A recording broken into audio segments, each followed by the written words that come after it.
wanna be a producer with a hit show on Broadway. I wanna be a producer. Welcome back to the Producer's Perspective podcast. If you ask people in the industry what is one of the biggest changes we've all experienced over the last couple of decades, everyone will answer one thing: the internet.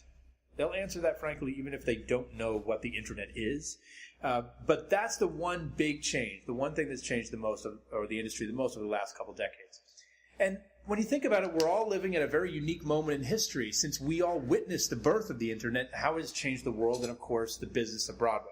Well, today on the podcast, I'm lucky enough to be talking to the guy that taught Broadway how to use the internet. And that guy is Damian Bazadona, the president of Situation Interactive, the industry's leading digital marketing company. Welcome, Damian. How are you, Ken? Some of Situation's clients, well, how about that little teeny tiny show called Wicked? Never heard of it, right? Or that little company named Disney? Or maybe that thing on the Upper West Side called the Metropolitan Opera. So those few clients will give you an example of the type of company that Situation is. They are leading the charge in bringing Broadway into the 21st century. What's really cool about Situation, and what demonstrates how much of a pioneer they are in the space, is they are one of the few theatrical vendors out there that has broken through and into other areas. Situation has worked on projects for USA Television, Museum of the City of New York, and even last year's Super Bowl. I mean, how cool is that? Yet despite all those high-profile gigs, they still keep their feet firmly planted on Broadway, and that's because of the passion of their founder, Damian, who is here to talk to us today. So, Damian, first question. You ready? Let's do it. Some people say Al Gore invented the internet.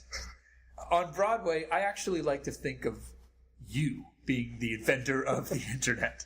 So you are the Al Gore of Broadway, I've decided. Thank you. So we're going to get started with a very, very difficult question. Is how did you get started in the Broadway space, and especially with technology in Broadway? I have Ben Mordecai, was for those of you who don't know, is a producer from many years ago, connected with me probably around, it was my first show I worked on, I got connected to, it was really King Hedley. It was the first show that I really got connected to. I don't have a background in theater. In fact, I'd probably seen 2 Broadway shows my entire life prior to working on King Hedley.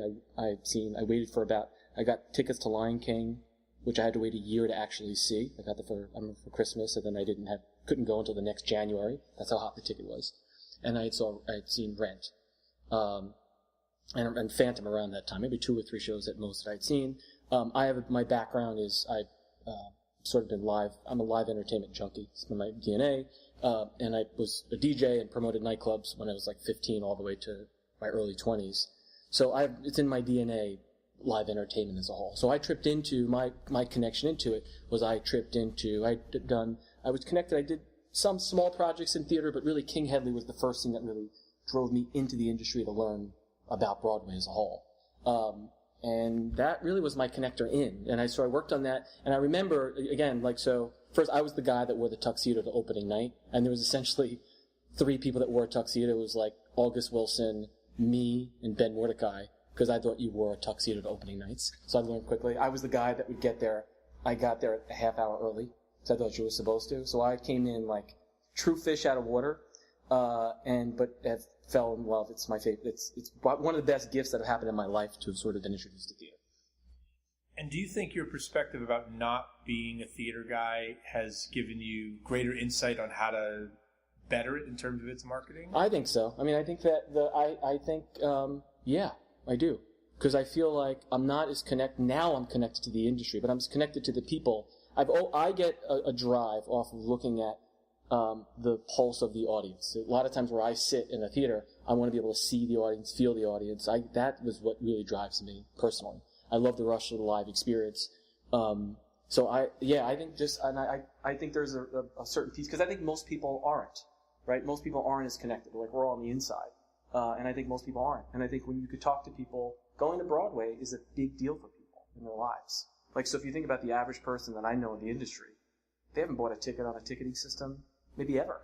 They just haven't gone through the process. They probably see 10, 20, 30 shows, some a month, never mind a year. So I think the idea of respecting the tradition and understanding the mindset of what it means to be lucky enough to go to a Broadway experience, understanding that and valuing that, it's kind of hardwired into my brain because in my whole life, most people outside of my theater life are not, they're once a year Broadway. It's a big event for them. So I think understanding that mindset, personally allows me to respect it more, and then I'm lucky to get to work in this industry because it's awesome. So King Hedley was what year? When did you start? What year was that? I want to say around 2001, somewhere in that period of time. So what were you doing then? Was it the online revolution beginning? Is that where you started? So what was your day-to-day task in 2001 for online marketing or digital marketing? Well, so King Hedley was the first show that I worked on, and I was part of another company at the time. I had a business partner in another company at the time. And I remember I went to one of the ad meetings. It was at Sereno Coin. There was probably 25 or 30 people sitting around the table. And my business partner looked at me. I think this was like months before the production had started. And it was about a 3-hour meeting, 2 or 3 hour meeting. And my business partner looked at me and said, "No way, I ain't doing this. I'm not," because we didn't even know what our payment structure was. We knew nothing. He said, "I'm not doing this." So shortly after that, not because of the show, I ended up splitting up with that business partner. And part of my agreement when leaving was saying there was a couple clients that came with me. One of them was King Hedley. And so that was really when was called situation marketing at the time. When I split off, King Hedley, Broadway was one of my first clients when I had started situation marketing. So I think that, so back then I was a one-man band. Like I would literally make the website. I would do all the promotional outreach. Like I would go. It's really, in theory, it's not as different strategically then as it is now. Strategically, it's all based on marketing principles. Who are we trying to find and how do we go try and find them? The significant difference today, obviously, the toolkit I have has just changed dramatically. But back then, I was a one-man band. For the first 3 years, I was a one-man band. I would build the website. I would do all the marketing and media. I would use my credit cards to buy media. I would do everything, essentially by myself. For the first, and that's where I learned how to program. And I just learned. I'm self-taught by a lot of those pieces. I have a bachelor's in marketing degree. It's kind of my background. So I know the marketing and technology, and just was fortunate enough to kind of pull those two together and do them properly. So I did it for about 3 years. And what were shows even do? I don't even remember. Of course, I was involved with them. What were we doing from an interactive? So we would buy, think of it, we would buy Google search. Google was a big driver then, but there were other search, like Yahoo, Google. A lot of the similar players were around. We did a lot of promotional elements when things were starting up. You'd be able to do a lot more on trade, and there's just a lot. The online in 2000, 2001 had not really established currency. Like the advertising platforms, there was no set rates. It's kind of the Wild West. So we could do anything. I would go, it was banner advertising, it was search marketing, it was grassroots. I did a lot of grassroots type promotion stuff, things that I couldn't do anymore now because they charge for them, right? So we'd be able to go and do a deal, give you a pair of tickets to see August Wilson's King Hedley. In return, you give me all this other stuff. That stuff used to go a long way. Now they've monetized it all, so you can't really do the stuff we used to do. We did for King Hedley, I built a mobile site for the Palm Pilot. I still have a picture of it, which I think is kind of funny. But in theory, it's not like that type of thing. There was no social platforms. There was no real mobile. Mobile didn't come around until over the past 5 to 10 years. Did King Hedley have a MySpace page? Very curious. King Hedley did not have a MySpace page. I don't even know if MySpace was around then. I don't think so. No, I think that was actually before its time. Didn't last long. But now you have this. So you have a big agency now, but you're not. I consider you different from the other big three, if you will, in terms of the agency. How does your agency and your business differ from the traditional Sereno Coins or the traditional ad agencies of any business out there? Well, I would say, so you have to remember the way we operate the company. We are not just a theater shop, and in a really good way. I say that, although my love personally is theater is actually my favorite group of clients, but we, the agency operates under this principle that we believe the world is a better place when people are doing things rather than having things, right? We believe just holistically, the people we hire and me personally, that things that are experiential are just literally good for society, right? So with that being said, it kind of informs all the different types of things that we work on. And so everything so yes, we do a lot of work in arts, culture, theater, from Broadway shows to the opera, the ballet, the dance, but also think of the other experiential brands, attractions, the Super Bowl, travel, tourism, certain retail type experiences. That whole universe, the art of that, I think, so one of the big differentiators is we really look at experiences as a whole, not specifically just theater, which I think really is, I've always liked to think of as one of our differentiators, because our focus isn't, our knowledge set isn't just how do I find a theater person to go see a show? I mean, our focus is always like, what are the motivators that get someone off their couch into a location? And for Broadway, our growth path is going to require audience development. Like we need mindsets that are sort of looking to find new audiences. And I feel like that's really, I like to think of that as really one of our differentiators to the other agencies that are out there. And the other huge, I would say, probably differentiator is we just do digital. If it doesn't come off of a web server, that I can't track it. I'm reluctant to want to do it. And I feel like everything over time is beginning to move to a web server component of some kind. But the other three we value as our friends, and I think they do amazing work. And we work in partnership with them. Yeah. And when you were coming up and saying, hey, King Headley, you need a mobile site for the Palm Pilot, how much, in this business, which is, I always say, 10 years behind every other industry out there, how much resistance did you get from, we should do this, we should do this, we should do this? I think the thing is, it's taken a lot of resistance, but not in a bad way. I think people took us in and me in very well. I think the part of it was, to be honest, I started when I was in the room at 25, 26. So I was relatively young and trying to sort of create, like, here's why you need to be doing digital stuff with a knowledge curve, which a lot of people just weren't digitally native. So you're trying to say, oh, digital is important. And I feel like over time, so I think part of it is a trust issue. Like, okay, I need to see and practice. So I play the long game, and one of the strategies I employed at this day, which actually has just come with maturity over time, is that I try not, yes, we do digital stuff, but I think people hire us for our strategic thinking. So I feel like over time, the way you get people to feel comfortable with digital is talk to them at a strategic level. And then the tactical things can be explained later digitally. I feel like people get over that. When you begin to talk about people with and this is the problem with digital, like this jargony bullshit, right? Of like blah, blah, but you start to talk through people. I think it just throws up all sorts of red flags, which it just innately happens to anybody. You know what I mean? Like if you go to a doctor's office or to buy a car and someone starts talking and literally talking above you or just with language you don't understand, it puts up all types of red flags and defenses. So we purposely try to talk about what we do. Even back then, I still do it now. Try to talk about it as though like in human language, and not talk down to people. Like literally talk like a human being, because I understand CPMs and KPIs. Not normal people don't talk like that. So we try to. I think so. Part of it is just making it relevant to the people we're talking to. I think that probably is the single biggest way that we saw growth happening. Plus, the other thing too is just look at online purchasing. The most fascinating thing to me with theater is the growth of online ticket sales was really a consumer-driven demand. It's not like a bunch of people in the theater business said, let's sit around and find a better way to sell tickets online. It was consumers forced it, and which just happens in a lot of industries, and it just sort of has improved over time. There's been massive technology improvements. Like I think the ticketing system has come a really long way, and I'm sure it's very difficult because there are a lot of people to please along the way. So we've come a long way, but I just think it's fascinating, like how fast that happened. That happened really fast. Went from I think when I was in the business, it was like 5% of sales. It's just crazy. It's just bam, bam, bam, and stepped all the way up. So that to me is sort of exciting. So part of the trend just sort of forced us front and center. The other thing too I would say is just for this business is all about relationships, and it's the long game. And I think it's how you treat every single person you cross paths with. That's why I still kind of can't believe sometimes that we're still even here. Like I'm happy to be. It's like the industry has allowed me to come in and hang out. No one's thrown me out yet. And I hope that, and I feel more confident in my own skin now, just having done it long enough. You feel like I've crossed paths with so many people, and I go to sleep with a very clean conscience that every single person I cross paths with, I treat with respect, and most people reciprocate the same. I feel like that alone, that's what we're at. So we're scared about competition, and all of this stuff. This industry is about relationships, so it starts there, and I have to do great work. But without the relationships, which have taken years to form,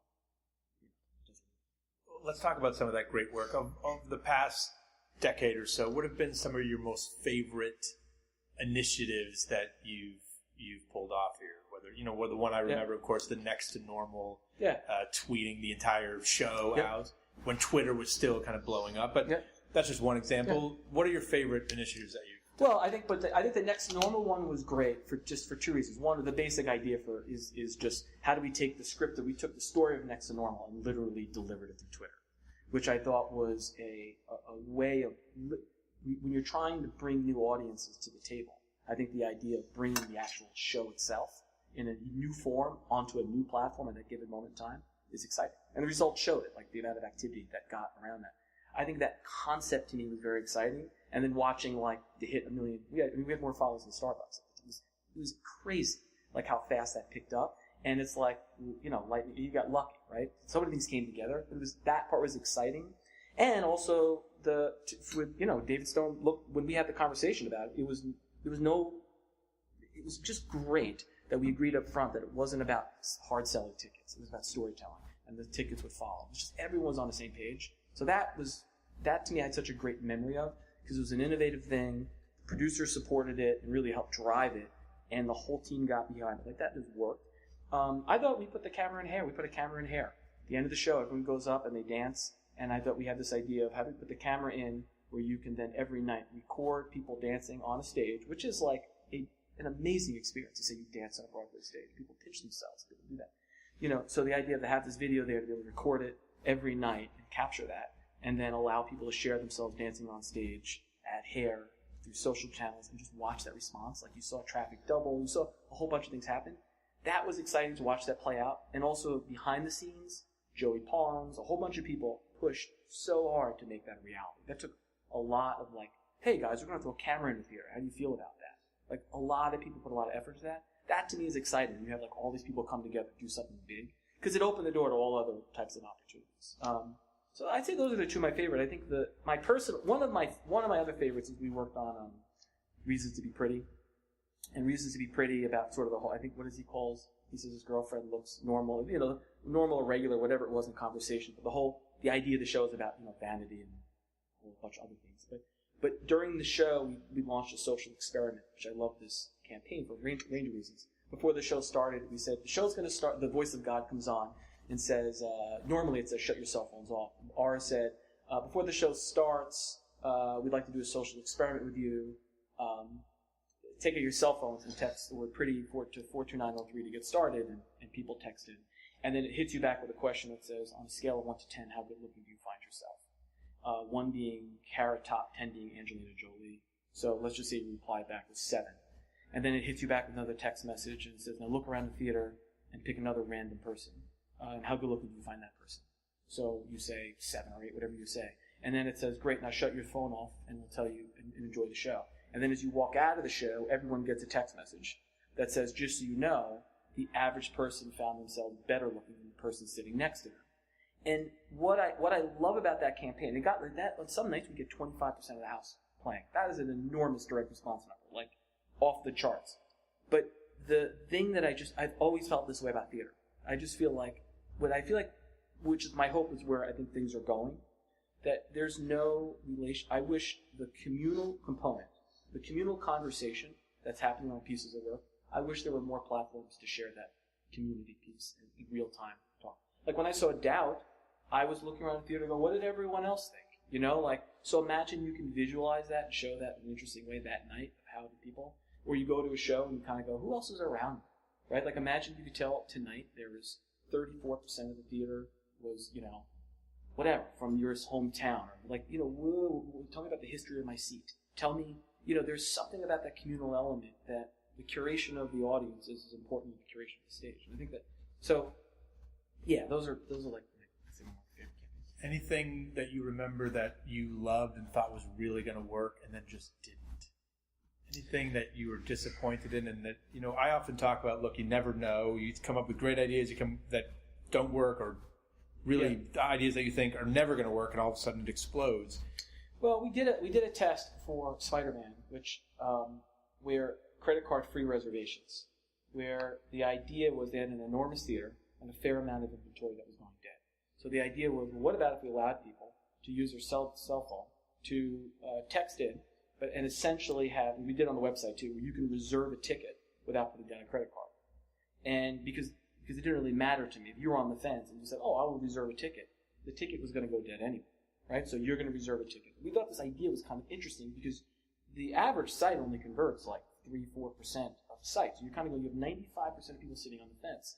So give them like a restaurant. Got to get a ticket. Well, why not?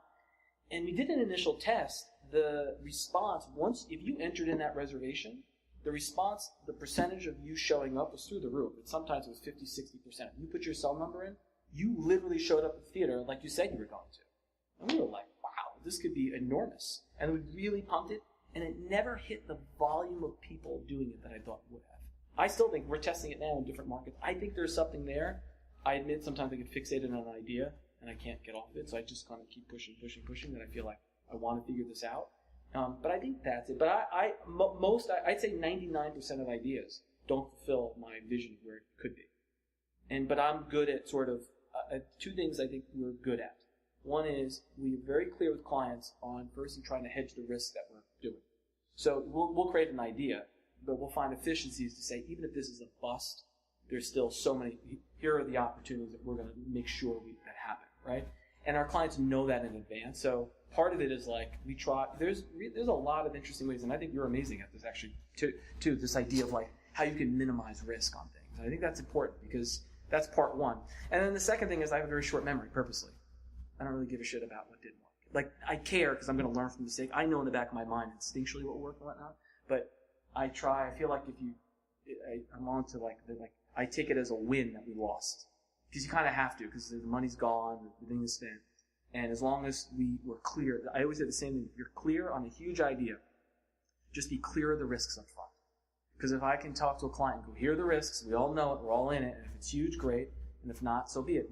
As long as I have that conversation, they sign off, then it doesn't matter. Because we're both in it together, and if there's no that's what I love about producers. They know there's no, how can I guarantee that? Someone was asking me the other day, Dan, you sure it's going to work? No. If I was sure, I'd have, I'd create 20 Lion Kings, So, yeah. And something I talk about being different today rather than 10 years ago is the speed requirement to reacting to the market. The consumers move faster than they ever have before. And one of the best examples of that was the if-then phenomenon at the Oscars. Can you describe a little bit about what happened and how your team responded to that? Because what I know and hear, you were really helpful in using what happened at the Oscars to your advantage. Well, first off, that is a great example because that's all just about communication and planning. I think that's the biggest thing, and that's what is just good on that show in particular. The team is just it's a well-organized machine. So we knew, okay, so Adina's going to be on the awards, so that's great. So then, what happens is it triggers a whole set of things. So then we were prepared. So that room, our main conference room, turned into a war room. We were prepared. We had 5 different people set up. And we had to sort of prepare for. You just don't know what's going to happen. And I wasn't even there. I was at home. I was watching it at home. And when Travolta, it's just you're sitting there and you're like, I looked at my wife. I'm like, well, I don't even know who was he talking about. Couldn't even really believe it how fast. But instantly, our team was off to the races. And we had photo card creator. We had a designer in there. We literally had a staff of people that can do all the functions that are needed, like a good photo card, a copywriter, the social expert. We had all these different components. And then within seconds, it was fired off. We had all these different things in action. So I always think about it. It's the speed in which that happened to me is the more impressive thing. So it's difficult to run an agency like that, with that in mind. So your point is spot on, the speed in which these things happen. One of my favorite examples, I work on Rock of Ages. They were performed in the Super Bowl during a couple performances on the site at MetLife Stadium. And between sets, I'm walking with one of the cast members who's in costume. And I'm walking with myself, my head of client services, and one of the cast members. And we're walking back to their changing room, which happened to be right next to the red carpet. And as we were walking straight towards the red carpet, Mitt Romney was walking right towards us. No security, no nothing. My head of client services says, this all happens within 5 seconds. Mitt, hey, do you mind taking a picture? And sure enough, Mitt puts his arm around the actor, and they kind of give a big sort of smile, and they say cheese, click. Got this great picture, and it's Mitt, his wife, and the actor.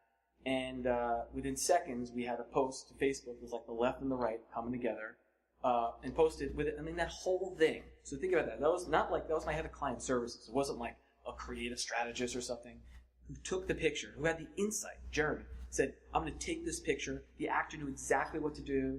We sat there, we wrote the quote, and the producers gave us the freedom to post. So think about that structure. That's incredible, right? So part of it is I think part of it is you try to create a system here that just builds trust and understanding the brand. That's why it's important to really understand your clients and have trust with your clients. But like that speed, imagine like in a corporate structure, forget it. So where do you think the theater is going in terms of its use of technology over the next 10 years? What's the next big thing, the next current thing? The next big thing is because theaters are now connected like they've never been before.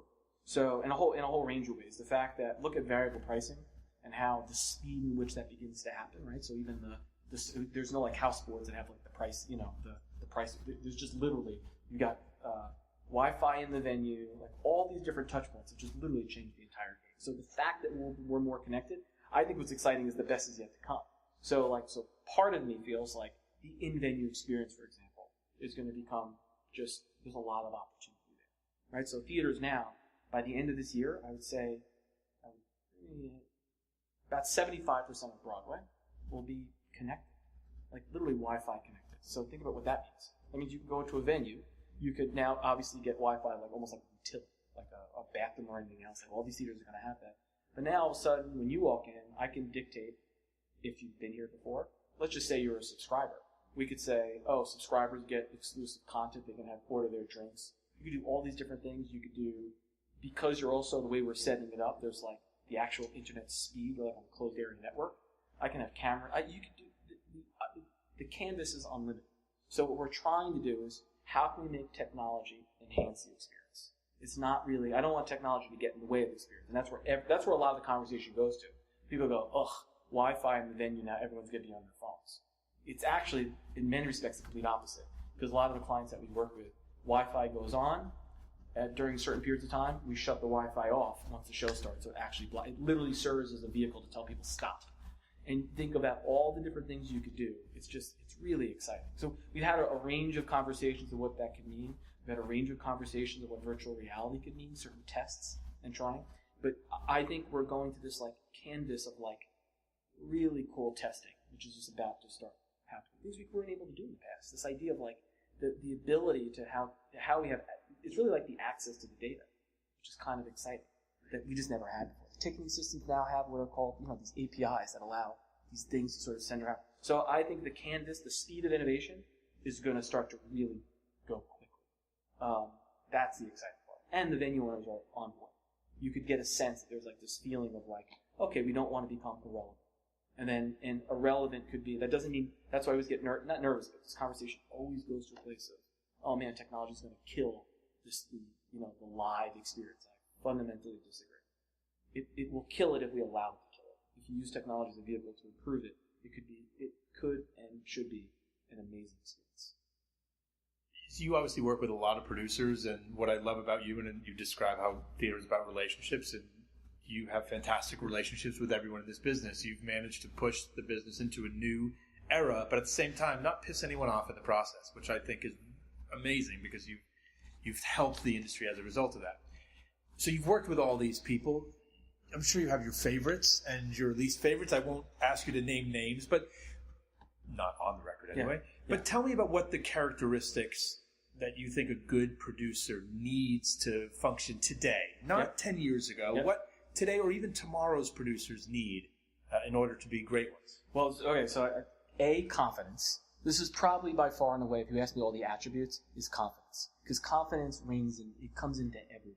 It makes all, so the average producer, think of how many people you're overseeing in one way, shape, or form. You're the leader, right? So you've got all the cast and creative team. You sit in these rooms and you kind of go, holy cow. We've had these like big meet and greets. There's like 100 plus people walking around. And that producer is the leader. And that confidence is everything. Come hell or high water. So confidence is probably the first thing. The second thing is having a really strong, smart team around them. That's generally how I judge people. I could just tell by the people that kind of hang around and the people that are around them. Really great producers generally have I'd say a very solid team around them, because they have to know they can't know the answers to everything. They need to like kind of just really delegate, because that's the thing that just kills. The thing that I think kills the productions is too many decision makers. It just crushes the process, because what it does is it roadblocks speed. Think how much we talked about with speed, and you have to just be nimble, because this is what no plan survives first attack in entertainment. That's like golden rule number one.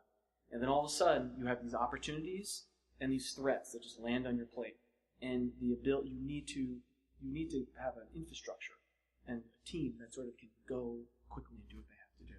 But I think it's like clear lines of command. So even if there's multiple producers let's say there's multiple producers, there's one decision maker, they're empowered to be the decision maker. I think I would say like those are, I'd say confidence, leadership structure, the right team around them. I think those are the big ones. And personally for me, I think a sense of not just kindness, but kindness and respect, and give the team members respect. I've always felt like most of the people that I've seen over the years, people I have most respect for is they talk to the most junior person in the room the same way they talk to the most senior person. And they have an art to do that. Because the reality is, the senior people sit at the table and they jibber-jabber what's going to happen, but the junior people behind them are the ones doing the work. And when you have, like, I've got people that work, I was exchanging emails at 3, 4 in the morning last night. So we're going all day, all night. I can't make somebody work till 3, 4, you know what I mean? They have to want to do it. And you'd be surprised at how people, that really is amazing. When I have a good producer that kind of rallies the team, you'll get a lot out of your team. And how you do anything is how you do everything. So it's like if that producer does that really well, it's going to be the same on the creative team, it's going to go right down the line. And not to a point of like being a doormat. Like not, it's just like, a respect. It's really more respect than kindness. I don't need you to necessarily be nice. I just need to be respectful. And I think that respect goes a long way. And I've seen producers not do that, and all that happens is they get up, they walk out of the room, and everyone's going to go do something else. They're just not really into it. And it's easy to fake your way in this business, in some respects, because there's this infrastructure. You know, they're like, oh yeah, of course we're doing that. I can give you a sheet. I can give you 20 things that I'm doing to fill out a report and make you feel like it's good. But you want people who are like, really give a shit. If you were producing a really small show, or someone came to you and said, Damian, I've got a really small show, I'm trying to get it on the market, I've only got a few bucks, what would you tell a young producer or playwright that was self-producing their own work to do to get the word out there? Well, I think I'm a stunt guy. I think you fall in this camp too. It's hard. Like if I were self-promoting, there's no one answer to that as much as to say, I don't think it matters how much money you have. I think an idea, I've never correlated big ideas with dollar signs. I mean, we're sort of in the same camp on that. I think it depends, it's about being disruptive, but true to who and or what you're trying to say. And I love that. I mean, like, yeah, there's tons of examples I could think of, but it's just like, it doesn't cost much to, I think those are the two, the kind of core things that I would say. It's like, you can't, and if I think it's first off, the most important thing though, which I feel like sometimes just gets lost in the mix, create an amazing show. And just, because that is all that matters. I have so many people who I've met with that start with why the size of the audience that's going to like the show. And that is just, I just think it's red flag to me, because it's just very difficult. I tell a great story. If you got a great story and you invest in it, people will come. You have to believe that, because the reality is if you don't have a great story, you don't stand a chance. So I think that's the biggest thing. I tell young producers, if you got something great, I would do that. And honestly, every single person that walks in the theater, I treat them like gold. Because you can do that. I've always said that. Stand at the door and shake every person's hand in a small venue. Thanks for coming. They go, wow, that's really cool you did that. You know, like. That's a great answer, especially coming from someone who's built a business and a career on being so digital. You went to offline communication, shaking hands, which is what I say all the time. Like, our job is to get people to go to a physical location and have an experience live. We still have to focus on this stuff, regardless of how many AdWords we buy and websites we buy. No, I totally agree. Okay, last question. I want you to imagine that the genie from Aladdin shows up on your doorstep and says, Damien, you've been a very, very good boy. I'm going to grant you one wish. You can change one thing about Broadway. Anything you want. Only one. The thing that keeps you up at night, drives you crazy, makes you mad. Whatever it is you want. But you only get one thing to change with a snap of a finger. What would you change?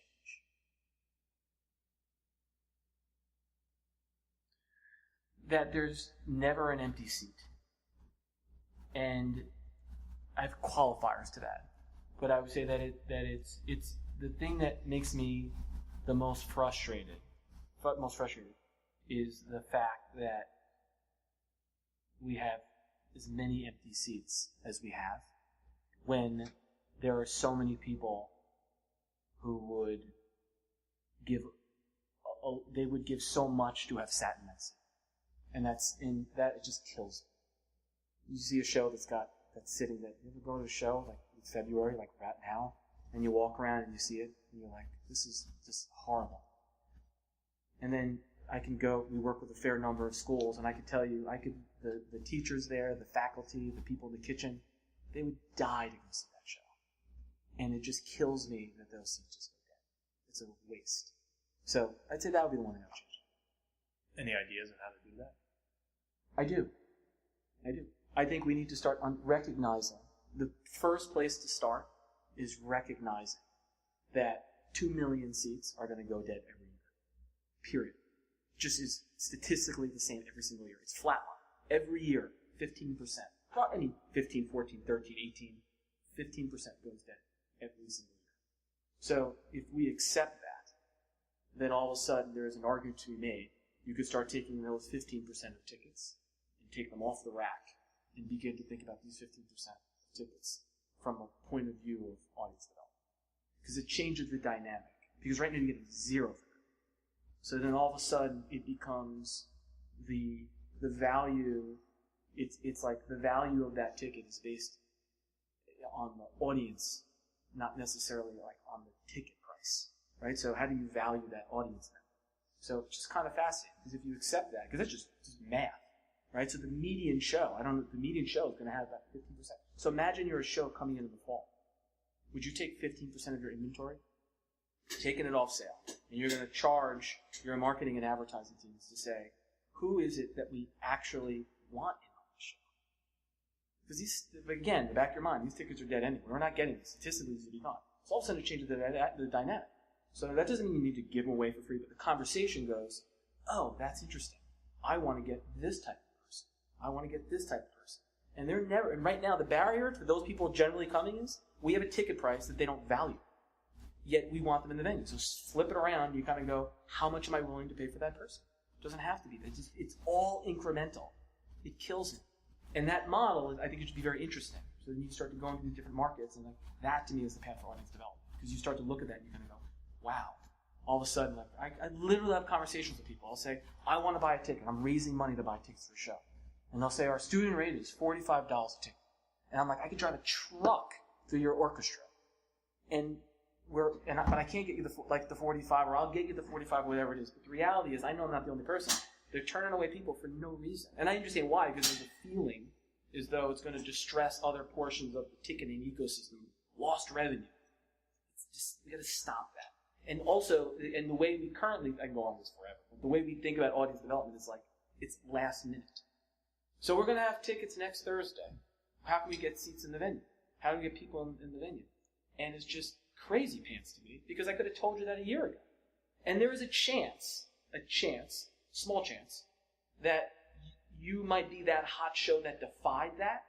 So what was the risk lost? You had put in people that you know would be great ambassadors for that show, so that's the risk loss. If you're that hot, that 5 or 10% would be peanuts. So it's irrelevant. So I think that's my long answer to it. And I think all of you out there listening right now can see why Damian brought us into this decade, and why he's going to certainly bring us into the next one. That's a fantastic answer about audience development. And again, has nothing to do with digital, which is why Damian's such a big strategic thinker, and why, to your point, you think clients come here, and I agree. Thank you so much for being with us. All of you out there, thanks for listening again. Don't forget, send any suggestions you have for future speakers, and go on to theproducersperspective.com, subscribe so you can make sure you don't miss out on the next podcast. Thanks so much. We'll see you then.